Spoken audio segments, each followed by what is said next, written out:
میرا سوال یہ تھا کہ 9 مئی کے بعد ایک یہ فنومنا بھی سامنے آیا ہے کہ کچھ سیاسی جماعت، ایک ہی سیاسی جماعت ہے پی ٹی آئی، جس کے رہنما جو ہے وہ مختلف پریس کلبز میں پریس کانفرنسز کرتے ہیں اور بریت کا اعلان کرتے ہیں 9 مئی کے واقعات سے اور اپنی پارٹی سے بھی. اس کے بعد وہ پاک صاف ہو کے گھروں کو جاتے ہیں اور ان کے خلاف ایکشن بھی نہیں ہوتا. اور تاثر یہ ہے کہ ان کو پاک صاف کرنے کا جو فریضہ ہے وہ اسٹیبلشمنٹ ادا کرتی ہے. تو اس تاثر کو آپ کیسے اس کا رسپونڈ کریں گے؟ یہ تاثر ہے کہ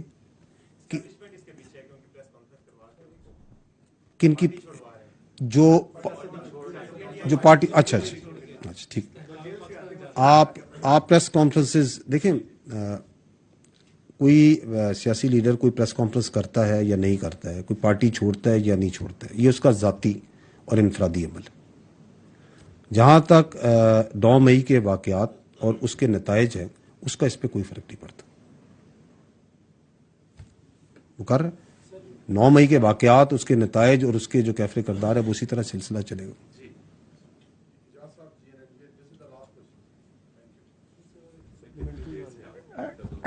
ڈی جی صاحب تھوڑا سا 9 مئی سے ہٹ جاتے ہیں. ایسا لگتا ہے کہ حکومت اپنی مدت پوری کر رہی ہے 12 اگست کو اور elections are around the corner. تو یہ بتائیے کہ پچھلے کچھ عرصہ پہلے جب سپریم کورٹ میں کیس چلا تھا تو اس وقت معذوری کا اظہار کیا گیا تھا وزارت دفاع کی جانب سے کہ ملکی حالات ایسے نہیں ہیں کہ ہم فوج کو پرووائڈ کر سکیں الیکشنز کے لیے. تو کیا اگلے الیکشن کے لیے پاکستان آرمی اس بات پر تیار ہے کہ الیکشن کی سیکیورٹی پاک فوج اس کے لیے فوج فراہم کرے گی؟ دوسرا ایک ضمنی سی سوال یہ ہے کہ ایک صاحب ہیں جو روز لاہور میں تقریر کرتے ہیں اور وہ یہ کہتے ہیں میں صرف آرمی چیف سے بات کرنا چاہتا ہوں، جبکہ پاک فوج مسلسل یہ کہہ رہی ہے کہ اس کا سیاست سے کوئی تعلق نہیں ہے، سیاستدان آپس میں بات کریں، وہ سیاستدانوں سے بات نہیں کرنا چاہتے. تو یہ کہنا، مسلسل یہ کہنا کہ میں آرمی چیف سے بات کرنا چاہتا ہوں، اس کے پیچھے کیا مقاصد ہو سکتے ہیں؟ دیکھیں، جہاں تک دیکھیں یہ جو الیکشنز کے بارے میں آپ نے بات چیت کی نا، یہ ایک تاثر پھیلایا جا رہا ہے کہ پھیلایا گیا، یہ بھی اسی پروپیگنڈے کے اندر اور یہ ذہن سازی کی گئی کہ الیکشنز کی راہ میں فوج جو سی ہے وہ سیکیورٹی نہیں دے رہی، تو اس وجہ سے الیکشن نہیں ہو رہے. الیکشنز میں جو بڑے سٹیک ہولڈرز ہیں وہ کون ہیں؟ سیاسی پارٹیاں، حکومت وقت اور الیکشن کمیشن آف پاکستان. یہ ہیں 3 بڑے سٹیک ہولڈرز. اب جو سیکیورٹی کا اس میں عمل ہے، اس میں let's come to the facts, کیونکہ فیکٹس جو سے ہیں وہ ذہن کے اوپر سے یہ جو کنفیوژن ہے اس کو دور کرنے میں مدد کریں گے. فیکٹ یہ ہے کہ الیکشن کمیشن آف پاکستان جو سا ہے وہ یہ تعین کرتا ہے کہ اس کو الیکشن کرانے کے لیے کیا سیکیورٹی کی ریکوائرمنٹ ہے، اس کو کتنی پولیس چاہیے، اس کو سول آرم فورسز کتنی چاہیے، اس کو فوج کتنی چاہیے، کس رول میں چاہیے، فرسٹ ایئر میں، سیکنڈ ایئر میں، تھرڈ ایئر میں. یہ الیکشن کمیشن آف پاکستان اس کا تعین کرتا ہے. اب وہ جو ضرورت اس نے جب تعین کر لیا تو اس میں سے جو فوج کا عنصر ہے اس پہ وزارت دفاع جو سی ہے وہ مجموعی سیکورٹی صورتحال کو، ریکوائرمنٹس کو سامنے رکھتے ہوئے، ملکی اندرونی اور داخلی صورتحال کو رکھتے ہوئے، فوج کی امپلائمنٹ کو سامنے رکھتے ہوئے ٹروپس کی اویلیبلٹی دیتی ہے.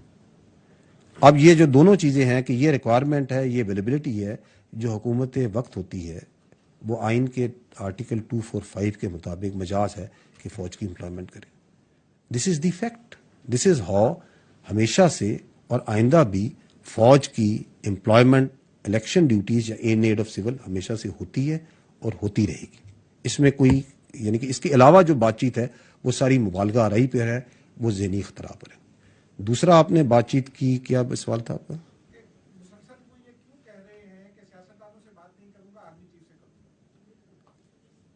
اچھا دیکھیں، میں نے آپ کو یہ عرض کیا نا کہ فوج کا موقف اس پہ ہم نے جو 15 مئی کو ہماری جو اسپیشل کور کمانڈرز کانفرنس کا اعلامیہ ہے اس میں ہم نے یہ واضح کیا کہ ہم سیاسی استحکام کے لیے، عوام کے اعتماد کے لیے، معاشی استحکام کے لیے اور جو جمہوری جو سی ہے قدریں ان کو آگے بڑھانے کے لیے یہ سمجھتے ہیں کہ یہ ضروری ہے کہ جو سٹیک ہولڈرز ہیں وہ آپس میں قومی اتفاق رائے پیدا کریں، جو سیاسی سٹیک ہولڈرز ہیں، اور اس کو ہم سپورٹ کرتے ہیں اور کرتے رہیں گے.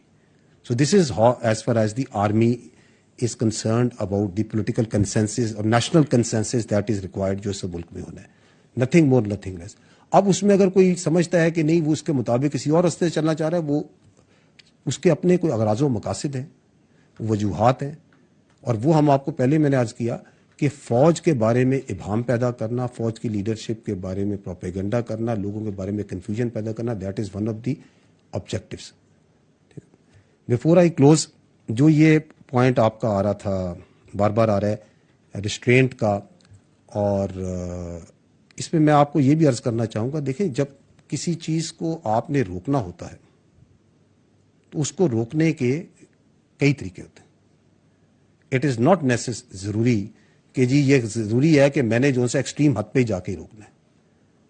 جب ہم نے کہتے ہیں کہ ادارہ جاتی انکوائریز ہوئیں اور اس کے اندر یہ دیکھا گیا کہ کوئی غیر ارادی غفلت یا کوئی کوتاہی یا کوئی ایسا معاملہ تو نہیں تھا، تو اس میں یہی جانچا گیا کہ یہ جو لائن کراس ہوتی ہے، یہاں پہ یہ جو سینٹری یا سیکیورٹی بریچ ہوا ہے، اس کو کس حد تک روکا جا سکتا تھا without going to that extreme measure جو کہ وہ چاہتے تھے. ضروری تو نہیں ہر چیز کا علاج یہی ہے کہ آپ نے جو سے ایکسٹریم میئر کرنا ہے. اور اگر آپ دیکھیں تو پاکستان میں کئی مقامات کے اوپر جہاں پہ بلوائی آئے، شرپسند آئے، وہاں پہ they were unable to breach the sanctity and security of the security installations. لیکن جہاں پہ وہ بریچ ہوئی، اس کو کیوں ہوئی، اس غفلت کی نوعیت کیا تھی، کس وجہ سے ہوئی، اس کو جاننا ضروری تھا، جس کی وجہ سے جون ہے، اور اس میں پھر ذمہ داران کا تعین کر کے جو سزائیں ہیں وہ میں نے آپ کو آج بتائی. تھینک یو ویری مچ جی، بہت شکریہ.